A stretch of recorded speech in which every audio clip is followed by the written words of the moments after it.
The League of Women Voters Flint area would like to thank Communities First Incorporated for their assistance with recording Flint area candidates for office. And we also want to thank Flint Beat for assisting with these forums. We want to thank you as well for tuning in to the Flint School Board Forum. Unlike legislative forums, each candidate was interviewed separately and no time limit was imposed. Like the legislative forums, however, candidates were instructed to speak only about their own qualifications and not about other candidates or political parties. 15 candidates filed for a seat on the board. All were invited to do an interview. 13 responded. 12 completed an interview and one was unable to due to a family medical situation. 5 seats, and therefore 5 votes, are available. You may wish to take some notes as you decide which 5 you will select. Ms. Rilliford, what has prepared you for these responsibilities? Well, that's the loaded first question. Thank you, Miss Peggy. One, being born and raised in Flint, a former Flint athlete and a former coach. And also, I've worked in the community for the last 24 years in the health field. And in 2016, I became a community health worker with Genesee Health Plan via CRIM, via my foundation. So I was housed in Freeman, and just being able to just see the comings and goings of the students and the staff, and just seeing the barriers that prevented the students from receiving the best education possible. I was just able to implement programs that met the needs of the students. And so in doing that since 2017, I feel like that prepares me to meet one quadrant of the issue of the things needed for the students. One is their well-being. And then the scholarly portion of it is just making sure that students receive a physical, eye exam, a hearing exam, and also a dental exam, because a lot of times due to health issues, they're not able to academically succeed. So with those 2 areas there, and being able to work in the school system from 2017 all the way 2017 all the way up to 2021, just seeing what's needed and how the morale needs to be changed. I feel like my passion for helping the vulnerable population helps me to be, to just be in this position to listen, to learn and understand, and then move forward with what's best for the district. So I think that's what prepares me for it. Okay. Do you have ideas on how to maintain or increase student enrollment? Oh, definitely. I think we should really tap into the Montessori's for our elementary, because that is, with the pandemic, everyone is behind, I guess, on an average of maybe 6 months to a year academically. And I think with the structure of the Montessori's curriculum, I think that would help our student scholars, if you will, to be able to readjust, because it'll be new, just like the pandemic is new, and then they'll be able to focus. What I'm more interested in is retaining the students that we have. I know everyone is saying we need more students, we need more students. We need to take care of the students that we have and allow the word of mouth to be able to go out in the community. Being a former Flint Public School students, back, I'm dating myself, we received opportunities more so than things. And I think we need to replace things with opportunities. And I think if we allow our students to see more, I think it'll give them more of a drive and more motivation to be their best person, but to be who they are. And we, as the leaders, help cultivate that in them. Okay.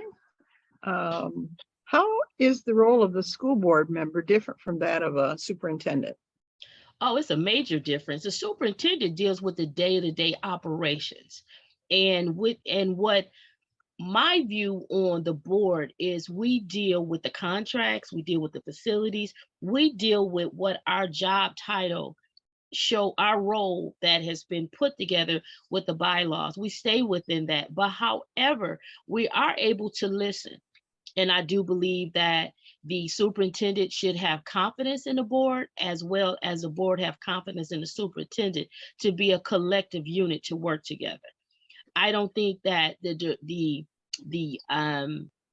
I don't believe it is the best interest of the district for the board to take over the superintendent's responsibility, because that's not what it's in place for.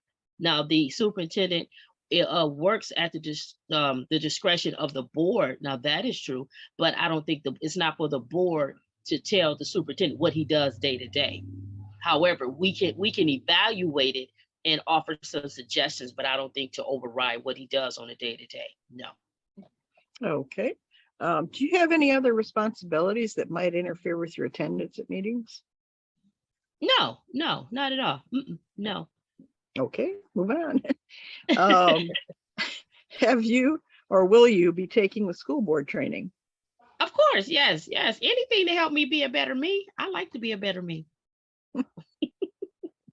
Okay, and now we're down to the very last question. No, that's not fair. It was so fast. Okay, what do you think are the most important issues that Flint schools are facing? Ooh, that's loaded. Honestly, because I've been in, it's the morale. That's one of them. You can't change anything until you change the morale. 1, 2, you have to reach. Trust has to return back in the Flint School District, and also pride. I don't see that. And Flint is a very prideful city, and Flint schools has always been prideful. But you see, we have a little bit of it, but as you listen to staff, everyone is disgruntled. And the question is why? You can't teach when you're disgruntled. You can't. Students can't learn in a hostile environment or in a chaotic environment, but also we have to bring stability. It's been so unstable these last several years, with the last 16 years, the school has had 8 superintendents. That's unheard of. We must stabilize that. So to me, stabilize the superintendent and I think his name is Mr. Jones. Let Mr. Jones know we're here to help you and support you. We're not here to hurt you or condone you. No. Everyone, I believe in opportunities for improvement, and that's not a negative thing. But that is if something isn't working, let's address it and let's see what we can come together with to improve it. And I think that's what must happen. First of all, in the school district is to implement trust, hope, and let's raise up the morale. And also I want to add this, you have to make sure people are in the right positions, because sometimes you can go to school and you can get your credentials for quote unquote part A, but your personality isn't what part A requires. So sometimes you have to go in and make an adjustment. If you're not a people's person, it's kind of hard for you to lead people if you're not a people's person. So I think a lot of we should have just basically some training and allow people to know how they learn, in regards to how they accept criticism, how they receive compliments. The person now, I see a great opportunity for personality testing for all staffers, so that if you're a type A, then you have to approach a type A a certain way, or red or blue, if you will. So my main things is that it's addressing the elephant in the district, and that's the low morale, lack of trust, and lack of pride. I tried to take up some time because I just felt like I cheated you. It was there for you to take. Well, thank you so much for participating in our forum. We're glad that folks are stepping up and showing interest in schools and putting themselves forward, whether or not, obviously not everybody's going to win. I've been really impressed with the quality of candidates. So it's really good to see. Good. I just got the passion for it. I've been doing what I've been doing for years, and it's like time in, coach. I'm ready to play. So I'm ready to bring the championship home. How about that? Well, thanks for being with us today. You're welcome. Thanks for having me.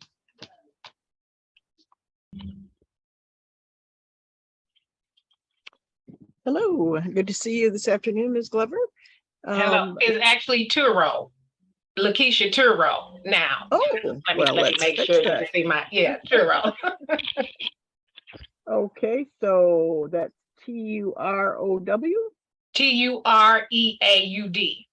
Oh, EA. Okay. That'll help when people want to find your interview. So we have 6 questions. Everybody gets asked the same 6 questions, and away we go. The first one is, what has prepared you for these responsibilities? Okay, well, I currently sit on the board of Catholic Charities, so I'm used to being on a platform where we're on the board. I'm used to making decisions, very important decisions. We make decisions about the finances, $1 million decisions. So I've also worked for the Flint schools as a part-time secretary, and then I moved to a librarian full-time at Summerfield School. So I believe that, plus the fact that I'm born and raised right here in Flint, graduated from Flint Northwestern, was in Flint school my whole K through 12. I have an older son who graduated Flint schools, K through 12, graduated from Southwestern. So my experience, along with the fact that I've been rooted in the community, shows not only that I qualify, but I have the dedication to this community right here. Okay, thank you. Do you have ideas on how to maintain or increase student enrollment? Absolutely. Flint schools currently, they're working on community partnerships. Myself as a community advocate, that was the whole point of me running. It's because that is the piece Flint Community Schools is currently missing. The community needs to be involved in the Flint schools, and the Flint schools need to be involved in community programs. One of the programs that I did suggest is a police academy for high school kids. It's like a ROTC, but I suggested that because it solves a couple issues here. One of the issues is that we do have a shortage of police officers, especially in our community. So the kids don't even want to look at becoming a law enforcement officer.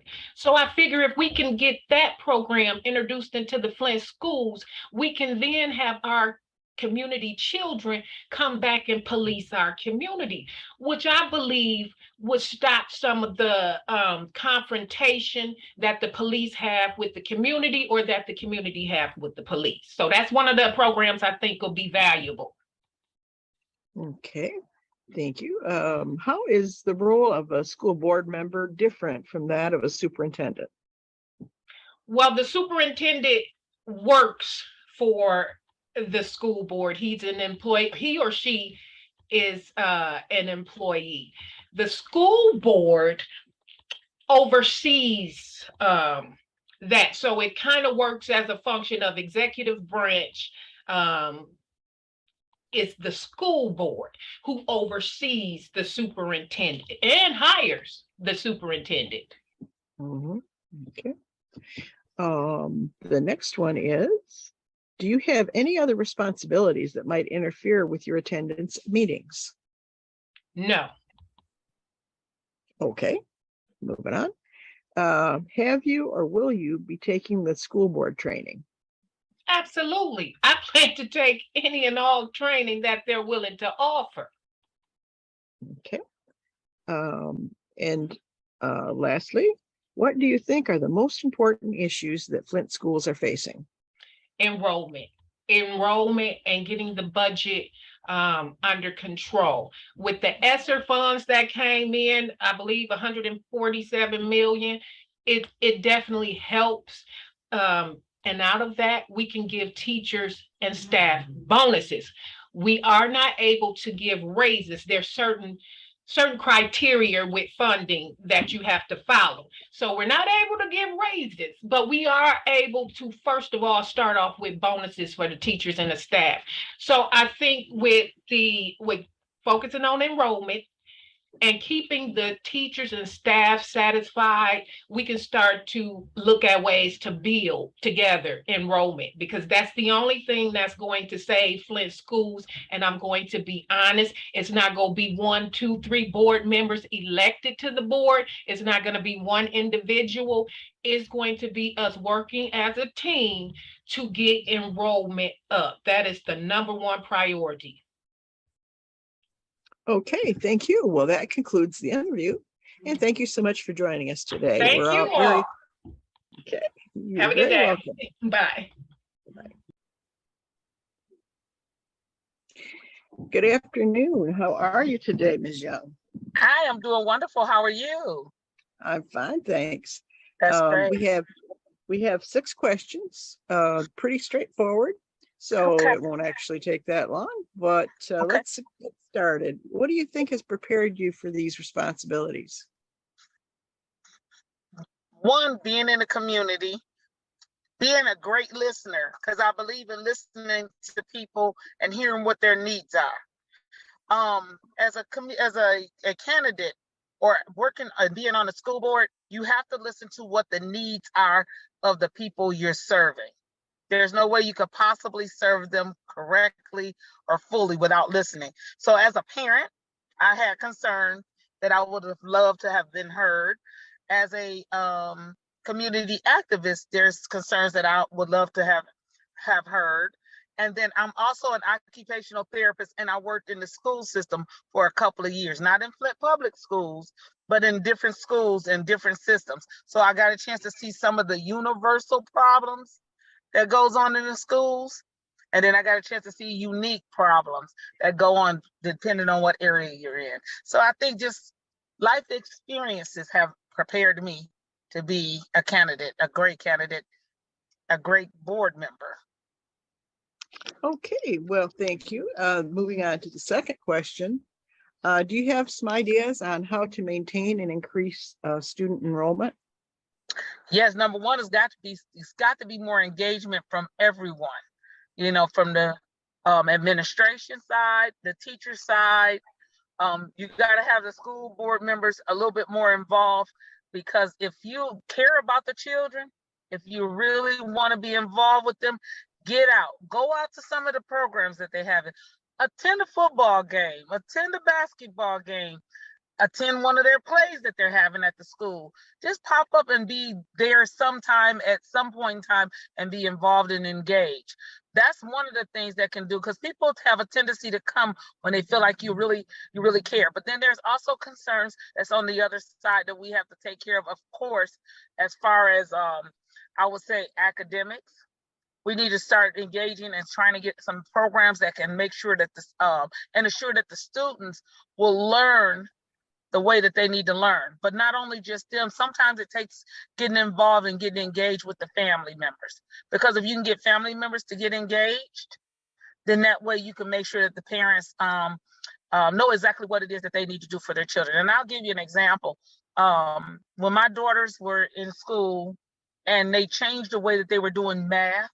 Now, I think that I'm great with doing math, but the way that they changed it in the process, I had no clue of what they were talking about, because I wasn't in school to be able to engage with the teacher and find out their process. Had I been engaged or invited to come to the school and learn, then I could have helped my daughter better with her math and her homework at home. So you got to get families involved. It won't work no other kind of way. Marketing, there's different aspects. I could probably talk on and on, because I've actually shared some of these ideas with the current board, and I've also called down to the school board to tell them some of the ideas that I had that could help us with getting more students enrolled in the Flint Public Schools. The marketing tactics, we got to do something different to make sure that we pull those students and pull them back into the public school system. Other than that, we're not going to be able to gain anybody. They got to see that you really care. A commercial is okay. A billboard is okay. But when they see a live person talking to them, they more apt to bring their children back into the public school system. Okay. How is the role of a school board member different from that of a superintendent? Kind of like the governing force. I kind of look at it on the same level as many of us can relate to Congress and the president. It's kind of in that same way. You got people that, the superintendent is the one that's there to try to make sure that the day-to-day operation is happening. But you have the board is kind of more so the governing force behind them. They kind of the checks and balances to make sure that everything is going through the right proper process. They're also there to help bring ideas to work with the superintendent, not necessarily against them, but to work with them to see what they can't get done. But they also just work as a check and balances for them in the whole system of what they got to do. There's sometimes where the school board might have to go outside of the realm and help the superintendent with, especially with asking for funding, whatever it is that they need to do. We need to figure out a way that we can help each other out to make sure that the system is working correctly. Okay. Do you have any other responsibilities that might interfere with your attendance at meetings? No, none at all. Right now, I'm currently finishing up a contract that I have that's out of state. I serve currently on the library board, which nobody could understand. I came home and went to the library board meeting and then came back to work.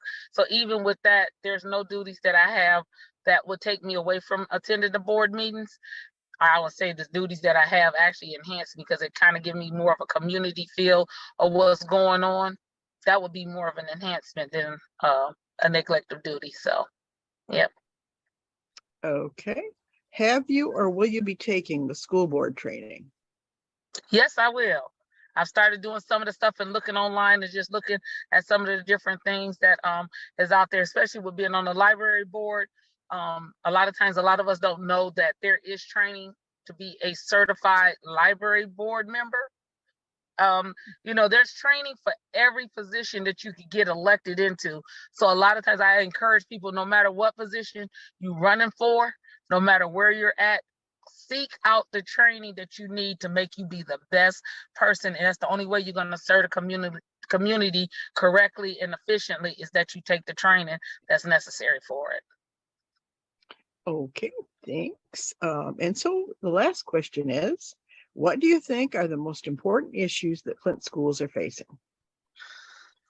I have an issue right now that I'm personally dealing with, and I have seen on some of the things, and I know a lot of people start to talking about the buildings that they got and getting rid of the dilapidated buildings and everything.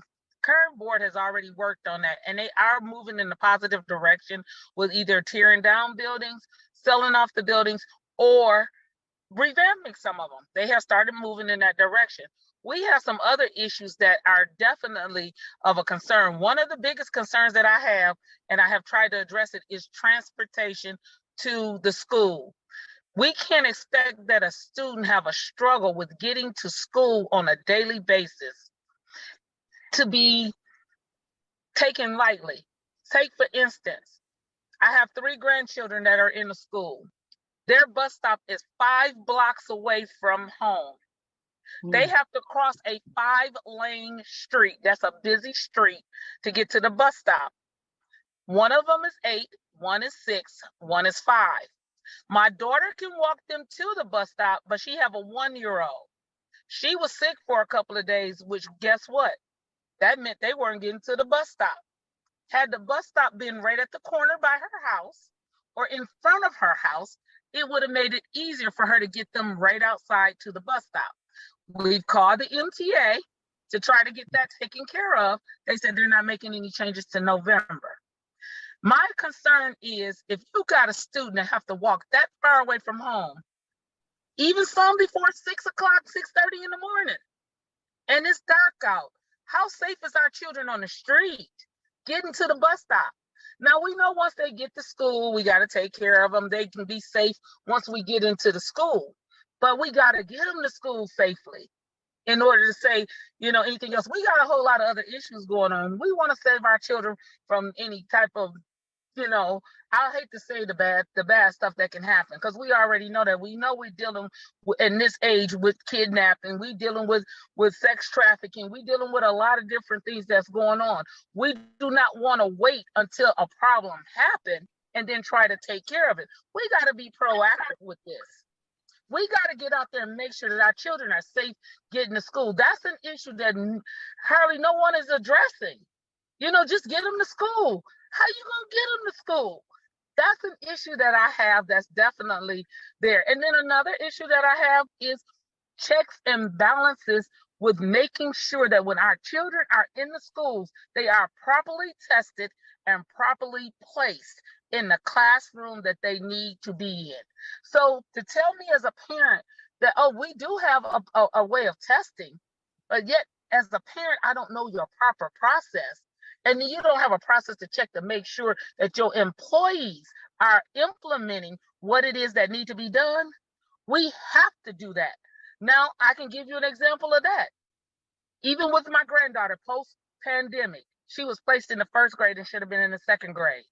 When she was tested almost in the 3rd grade because I homeschooled her during that time. She missed a whole year because we still had our little, our realms of not being too sure about them going back into the school building, which was understandable.